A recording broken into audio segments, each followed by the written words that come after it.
Study IQ IAS, आपका selection हमारा mission. नमस्कार दोस्तों आज सुबह सुबह मुंबई वासियों को बहुत सारे मुसीबतों का सामना फेस करना पड़ा। क्या है कि जो मानसून आता है, आप सब जानते हैं, भारत में दस्तक देता है 1 जून को केरला कोस्ट पर।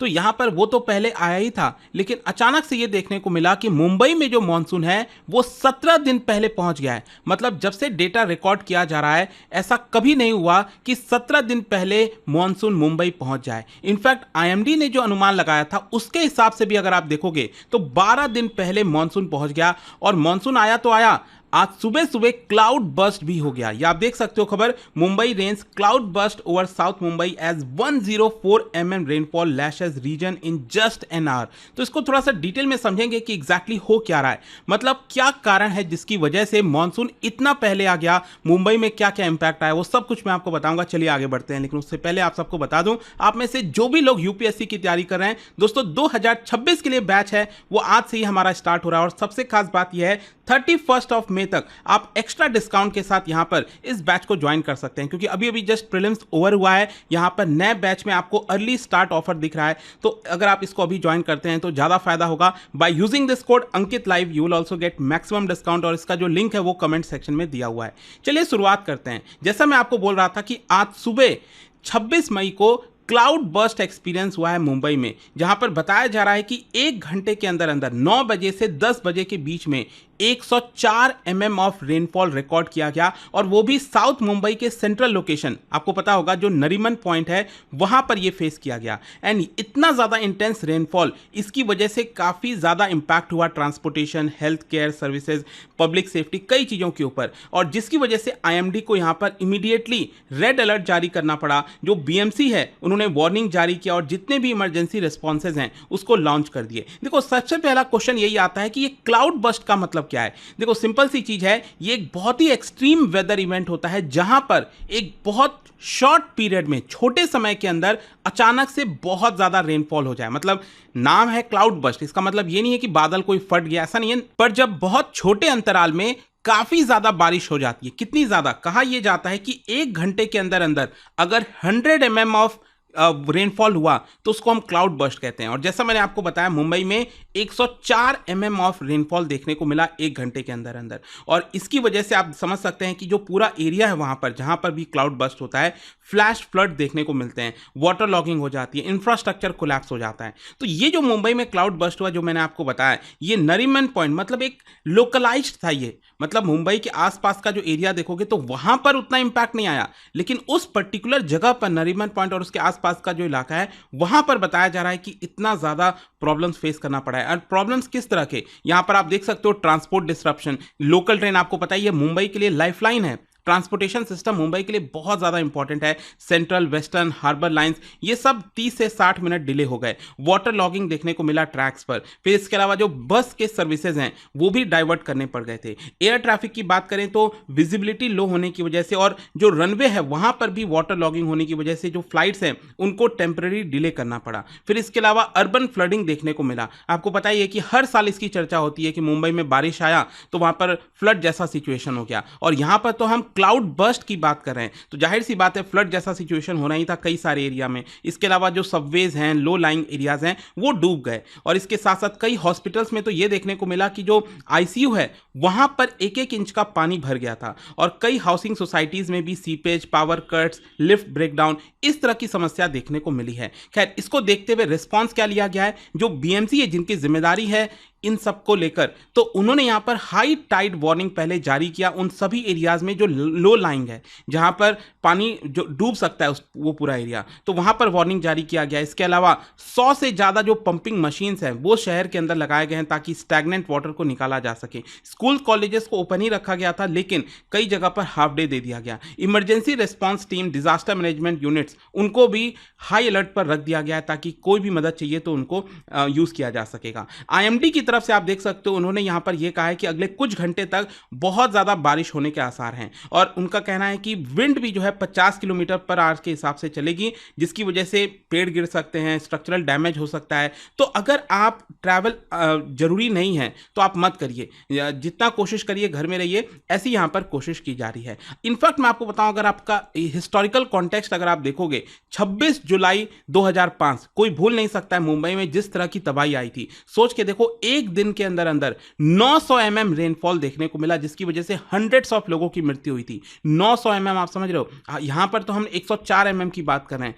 तो मतलब कोशिश यही रहेगी कि इस तरह की सिचुएशन ना हो, लेकिन कई बार अचानक से बहुत ज़्यादा बारिश आती है। फॉर एग्जांपल 2017 में भी 331 mm रेनफॉल देखने को मिला था। अगेन इसकी वजह से काफ़ी डिसरप्शन आया था।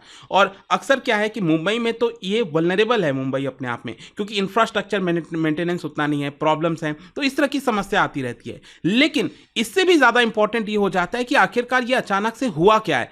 बेसिकली क्या है ना कि मानसून अचानक से मुंबई में आ गया, और जैसा मैंने आपको बताया 17 दिन पहले आया ये, जिसकी वजह से आज तक का ये सबसे बड़ा रिकॉर्ड है। कभी भी इतना जल्दी मानसून देखने को नहीं मिला। इनफैक्ट आपको मैं बता दूं, नॉर्मल ऑनसेट जो डेट है मुंबई में मानसून आने का, वो 11 जून है और 26 मई को ही आ गया, आज ही आ गया जैसा मैंने आपको बताया। इसका मतलब 17 दिन पहले आया है। इनफैक्ट यहां पर जो IMD है उन्होंने अनुमान लगाया था कि ये पहले आएगा, लेकिन उसके अनुमान के हिसाब से भी ये 12 दिन पहले आया है। और पहले का अगर आप रिकॉर्ड देखोगे तो ये आपका 1956 में, 1961 में, 1971 में, तो उस समय मानसून 29 मई को आया था। लेकिन जैसा मैंने आपको बताया, कभी ऐसा नहीं हुआ कि 26 मई को ही यहाँ पर मानसून आ जाए। इनफैक्ट मैं आपको थोड़ा सा रीजनल कॉन्टेक्स्ट भी बताता हूँ।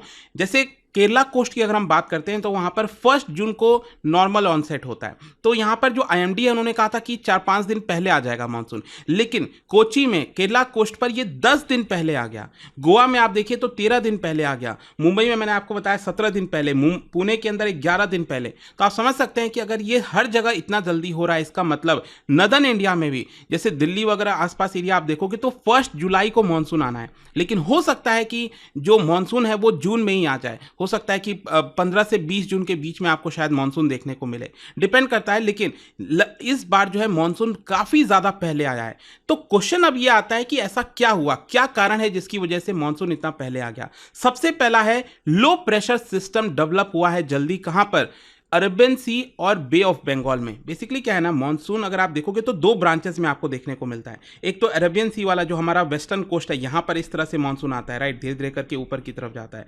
और दूसरा आपको पता ही होगा कि जो बे ऑफ बंगाल है, यहाँ से भी जो पूरा नॉर्थ ईस्ट वाला इलाका है हमारा, जो ईस्टर्न वाला पार्ट हो गया, इधर भी मानसून जाता है, राइट।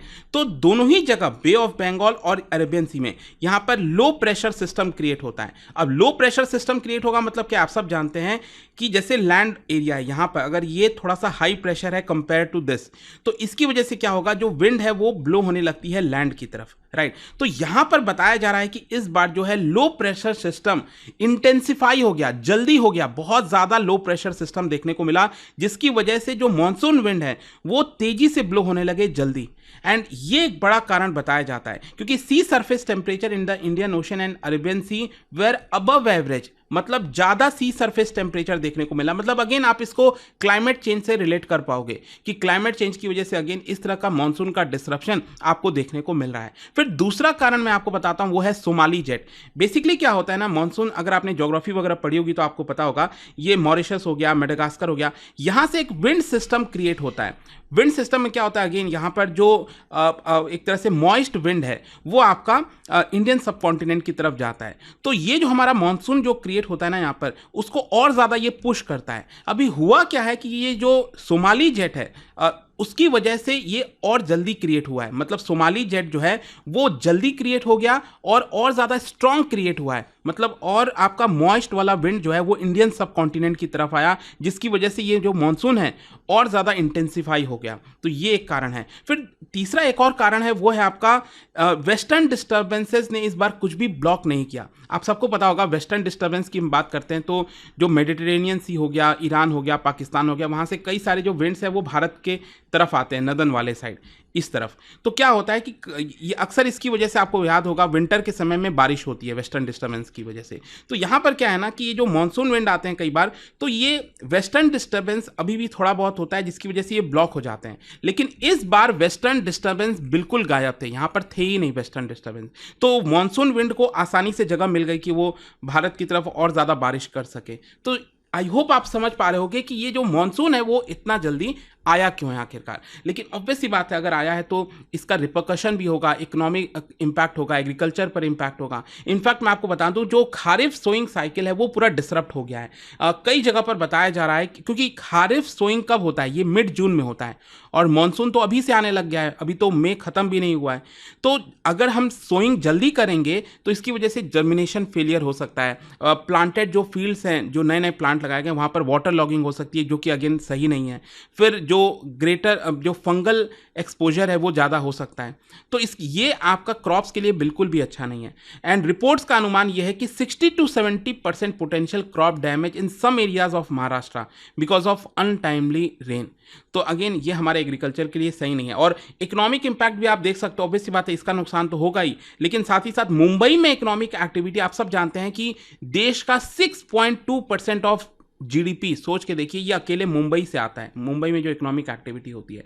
तो अगर वो हैम्पर होगा, ट्रैफिक पैरालिसिस होगा, लेबर मोबिलिटी रुक जाएगी, सप्लाई चेन डिसरप्शन होगा, तो इन सब की वजह से काफ़ी इंपैक्ट आएगा। Retail, logistic, daily veg sector, ये काफ़ी ज़्यादा वर्स्ट हिट होने वाले हैं। तो ये सब प्रॉब्लम है। अब क्वेश्चन ये है कि व्हाट नेक्स्ट। देखो, अगर हम शॉर्ट टर्म में देखें तो आईएमडी ने कहा है कि ये जो बारिश है वो अभी कुछ दिन चलेगी, 29 मई तक काफ़ी ज़्यादा बारिश होगी। 28 मई के बाद रेड अलर्ट से इसको शिफ्ट करके ऑरेंज अलर्ट पर कर दिया जाएगा। लॉन्ग टर्म इंपैक्ट यही है कि देखिए, जो अथॉरिटीज़ हैं वो अब रीवैल्यूएट कर रहे हैं कि जो मानसून के लिए प्रिपेयर्डनेस है हमें और थोड़ा सा जल्दी करना पड़ेगा, क्योंकि इस तरह की सिचुएशन में आप रेडी नहीं थे, पता नहीं था कि इतना जल्दी मानसून आएगा, लेकिन वो हो गया, तो अपने आप को और रेडी करना जरूरी है। और साथ ही साथ जो प्रेडिक्शन है ना, अगेन आईएमडी की भी जिम्मेदारी है, उनका ये कहना है कि हम कोशिश कर रहे हैं कि और ज़्यादा एक्यूरेट तरीके से हम बता सकें। और फिर इसके अलावा मुंबई में इंफ्रास्ट्रक्चर और ये सारी चीज़ों पर भी ध्यान देना काफ़ी ज़रूरी हो जाता है। तो आई होप कि यहाँ पर आपको डिटेल से अच्छे से समझ में आ गया होगा मुंबई में जो भी कुछ आज हुआ। और जाने से पहले आप सबके लिए एक इंटरेस्टिंग क्वेश्चन है, क्या आप बता सकते हो which of the following are potential long term impact of frequent early monsoon onset in western India. Western India, ये जो वेस्टर्न वाला पार्ट इंडिया है, वहाँ पर अगर जल्दी मानसून आता है तो इसका लॉन्ग टर्म इंपैक्ट क्या हो सकता है, ये आपको बताना है। ये 3 ऑप्शन है या 4 ऑप्शन है, आपको बताना है कौन सा करेक्ट है। इसका राइट आंसर आप सब जानते हैं, मेरे इंस्टाग्राम पर तो मिलेगा ही, वहां पर अगर आप नहीं हो कोई बात नहीं, टेलीग्राम से भी ले सकते हैं इसका सही उत्तर। और जैसा मैंने आपको बताया दोस्तों, 31 मई तक एक्स्ट्रा डिस्काउंट मिल रहा है हमारे सभी बैचेस में, इसको जरूर फायदा उठाएं। By using this code Ankit live you will get this discount. Thank you दोस्तों। चाहे आप यूपीएससी की तैयारी शुरू कर रहे हो या फिर प्लान बना रहे हो, मेरे पास है एक जबरदस्त अपॉर्चुनिटी, स्टडी आईक्यू का यूपीएससी फाउंडेशन कोर्स। सोचिए, एक ऐसा ऑल इन वन प्रोग्राम जहां मिलेगा आपको सॉलिड तैयारी, 1000+ आवर्स की लाइव क्लासेस टॉप एजुकेटर्स के साथ, personalised mentorship, hand written notes और पीआरपी एमआरपी जैसे फोकस्ड रिवीजन मॉड्यूल्स। स्कॉलरशिप भी हैं दोस्तों, प्रीलिम्स क्लियर करो, पूरा फीस रिफंड लो। हर मंथ टॉप परफॉर्मर्स को मिलेंगे 11,000 रुपीज के cash reward. Economically weaker students के लिए है उड़ान स्कॉलरशिप, ताकि पैसा कभी रुकावट ना बने। गोल्ड, प्लैटिनम या डायमंड, जो प्लान आपके लिए बेस्ट हो उसे चूज कीजिए।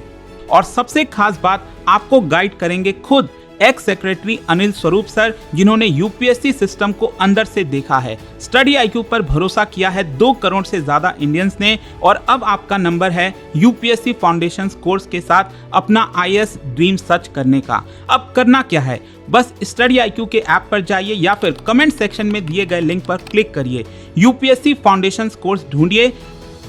बाय नाउ पर क्लिक करने के बाद डिस्काउंट कोड के सेक्शन में लिखिए ANKITLIVE अंकित लाइव और पाइए सबसे लोएस्ट प्राइस।